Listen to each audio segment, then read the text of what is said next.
تو یاد رکھنا پیغمبر کریم صلی اللہ علیہ وسلم کے ساتھ محبت کا دعویٰ کام نہیں آئے گا۔ ایک آدمی دعویٰ کرے، دعویٰ تو بڑے بڑے لوگوں نے کیے، حتیٰ کہ ابو طالب کو بھی دعویٰ تھا اور بڑے بڑے حضرات نے کیے۔ پیغمبر کریم صلی اللہ علیہ وسلم کے ساتھ محبت کا ہونا کام آئے گا۔ حقیقتاً محبت ہو تو یہ چیز ہے ایمان، اور ایمان کی جان۔ تو دعویٰ کرنے والے بڑے ہیں، تو میں بہرحال بغیر تمہید کے آج یہ کرنا چاہتا ہوں کہ پیغمبر کریم صلی اللہ علیہ وسلم کے ساتھ محبت کا معیار یہ ہے کہ سب سے پہلے نبی مکرم صلی اللہ علیہ وسلم کی پہچان، آپ کی عظمت شان کی پہچان، آپ کے مقام کا پہچان، اور اس شان و مقام کو پہچان کر آپ کے اعلان اور دعوت کو دل و جان سے قبول کرنا۔ جب تک آپ کی دعوت، آپ کا اعلان، آپ کا پروگرام اور مشن اس کو تسلیم نہ کیا جائے تو محبت کا دعویٰ خلاف حقیقت ہے اور مبنی بر منافقت ہے۔ اور یہی ہم کہتے ہیں کہ اس میں کوئی دوسری رائے نہیں کہ محمد الرسول اللہ صلی اللہ علیہ وسلم کی محبت کے بغیر آدمی کا ایمان نہیں، ادب کے بغیر آدمی کا ایمان نہیں، آپ کی عظمتوں کے اقرار کے بغیر ایمان نہیں۔ لیکن سب چیزوں کی بنیاد کیا ہے؟ پیغمبر کریم کی دعوت کو ماننا، آپ کی بات کو ماننا۔ فرقان یہ ہے، سچے اور جھوٹے کی پہچان یہ ہے، حق اور باطل کا معیار یہ ہے۔ اور جو شخص پیغمبر کریم کے ساتھ محبت کا دعویٰ کرتا ہے اور اس کی محبت صرف آپ کہ وجود مقدس کے حسن کی تعریف، تو یہ تو ابو جہل بھی مانتا تھا۔ ابو جہل کو میرے نبی کے حسن پر کوئی اعتراض تھا؟ دنیا کا کوئی ملا نکالے کہ ہر طرح کے انہوں نے اعتراض کیے، لیکن پیغمبر کریم کی شکل و صورت مبارک پر کسی کافر نے بھی اعتراض نہیں کیا اور کر بھی نہیں سکتا۔ یہ اس بات کی دلیل ہے کہ ان لوگوں کو پیغمبر کریم کی صورت پر کوئی اعتراض نہیں تھا، آپ کے حسن و جمال پر، آپ صلی اللہ علیہ وسلم کی زلفوں پر، آپ کے چہرے اقدس پر، آپ کے وجود مقدس پر۔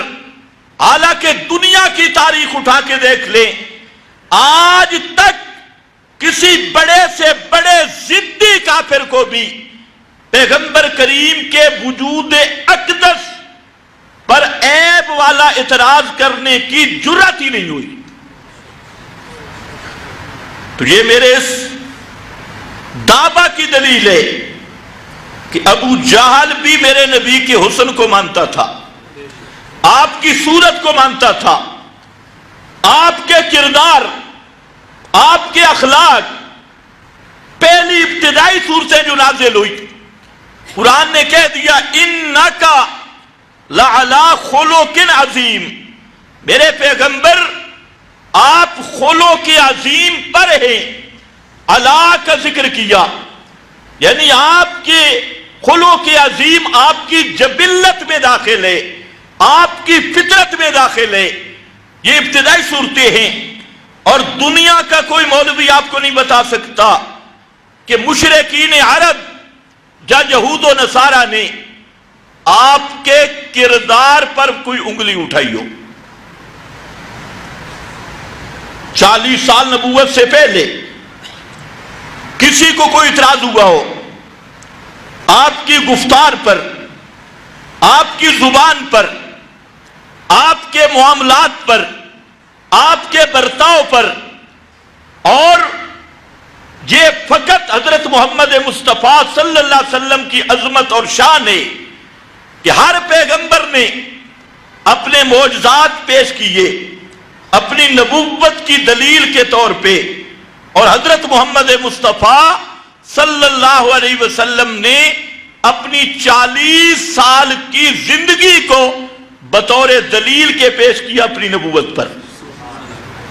40 سالہ زندگی تو الغرض ان لوگوں کو آپ کے کردار پہ کوئی شبہ نہیں، اخلاق پہ کوئی شبہ نہیں، گفتار پہ کوئی اعتراض نہیں، حسن پہ کوئی اعتراض نہیں، آپ صلی اللہ علیہ وسلم کے گھریلو معاملات، بیرونی معاملات، اس پر کوئی اعتراض نہیں، اور آخر تک وہ یہی کہتے آئے جربنا لک مرارا، ہم نے بڑے تجربے کر لیے اور ہم نے سوائے سچ کے محمد کریم کی زندگی میں اور کوئی چیز بھی تلاش نہیں کر سکے، کوئی چیز نہیں پائی۔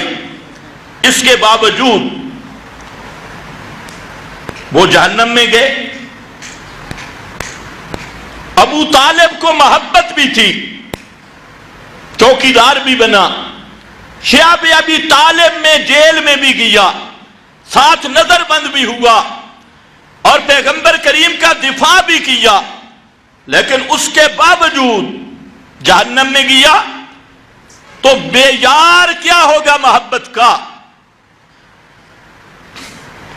آج سے سیزن شروع ہو گیا خطیبوں کا بھی اور میلادیوں کا بھی، کاروبار شروع ہو گیا، تو ان کے ہاں تو جتنے پیسے فیس ملے اتنا ربیع الاول شان والا ہے۔